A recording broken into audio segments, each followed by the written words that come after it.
Yo, what's going on, guys? FishyDrizzy here, back with another video, and today we're going to be talking about my new clownfish.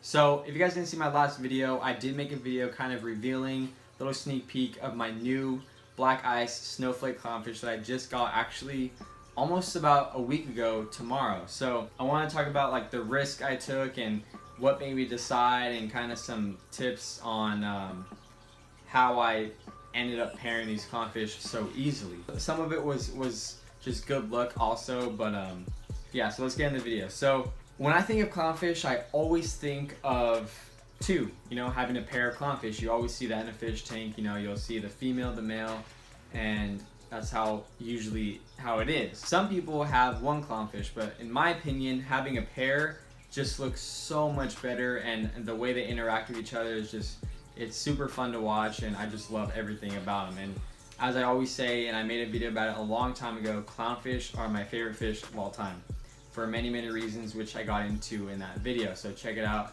if you haven't already. Back to the clownfish being paired. That's always been a thing that I've always loved. So when I went to go buy my frostbite clownfish, the one that I got about like 4 months ago, it was by itself. It did not have a pair. The fish store didn't have two frostbites. They only had one. And I said, you know what? I'm gonna regret if I do not buy this fish because it's just so good looking. And if I come here again like next week and it's gone, I'm gonna regret it. So what I do is, you know what? I'm gonna get it even though it's not paired up already. Because usually I buy my clownfish together, like a pair already paired up and everything.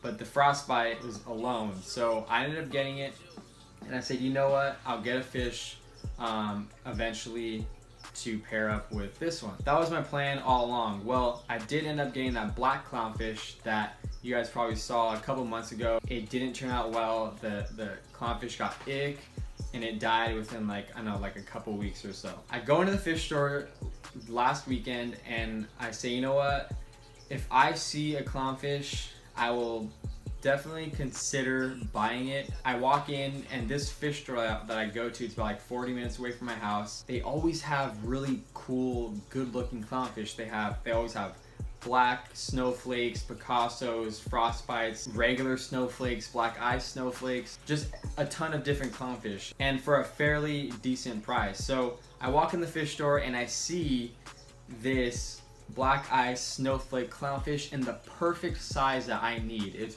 really small. The design, I was like, wow, this is a really good looking clownfish. And actually the other day, my friend also noticed what I told you guys were these two like little horns that the clownfish has on its head. The design is really, really cool. I'll show the video right now of the actual footage of me from my iPhone filming at the fish store of this clownfish in the tank. I'm thinking, man, I don't want to risk getting this fish, wasting my money, and then like they start fighting and it stresses and dies like the black clownfish that I got a few months ago. So I was thinking, I talked to the store owner.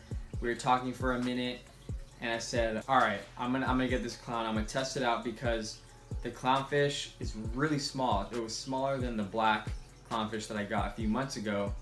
And if you guys don't know, if you're trying to pair clownfish, if you have a clownfish alone, it could take even up to just a month.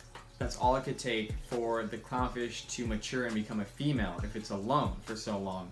So my frostbite was alone for 4 months, so I assumed, and I was like, okay, I'm like 90% sure the frostbite matured and became a female already. Since the snowflake was so small, I said, you know what, since it's so small, they're not gonna have issues fighting because the snowflake will just give up and let the frostbite be the female, and there'll be no issues. So I got the clownfish, I took him home, I acclimated him, I put him in the tank, and it was like insane how easy they got along. Just right when I put them in, like 5 minutes later, they're together, just swimming together, always next to each other, and they even like sleep together every single night, which is crazy because when I tried pairing other clownfish in the past years, it was the process took a little longer. This was like almost instant, which made me super happy. And as you can see right there, they're just always together.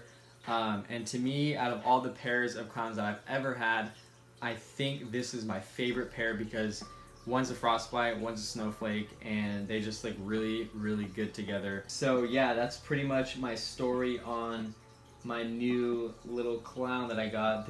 I don't know, I just love watching them. I just like nerd out on and just like watch my clowns, and it's just, I don't know. If you have a pair of clowns and you like clowns as much as me, you'll probably understand. But yeah, so that's what I want to talk about today. I'm probably gonna make a video, I think, about going a little more in depth on how to pair clownfish and some tips and tricks because I did learn a new tactic or tip from the store owner that I talked to, which I want to share with you guys because I know a lot of people out there probably have questions about how to pair clownfish. So I'll definitely probably make a video discussing that in detail and going more in depth on that subject. But if you guys like this video, please hit that thumbs up button because it does help a lot. Also, if you're not subscribed already, please subscribe because more videos will be coming your way. And I do have a Facebook page where I post, so definitely go check it out. It's in the description. So click that link and go like that. And I think that's about it. So until next time, guys, peace out.